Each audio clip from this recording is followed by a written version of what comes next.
Hi guys, welcome back to my YouTube channel Shortcut Mastery.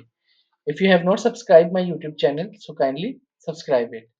In today's video, we will fix this issue of laptop shuts off without low battery warning. So let's start this video. So firstly, you have to just go to the edit power plan. Here it is. You have to just go to the edit power plan of your control panel, and at here you have to just go to the change advanced power setting. You have to click on it, and at here you have to drag it down, scroll down, and then go to the battery option. You have to just open this up, and in battery section you have to open this low battery notification, and you have to make sure that these both option, like on battery and plug-in, both of them are should be on.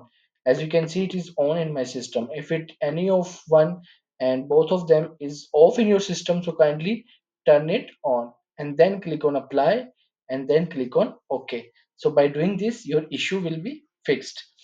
If it doesn't fix your issue, so you have to just go to the step 2, which is basically you have to just tighten your battery screws at the back of your laptop. Where battery is located, you have to just tighten battery screws. So if you like my video, so kindly subscribe my YouTube channel. Thank you.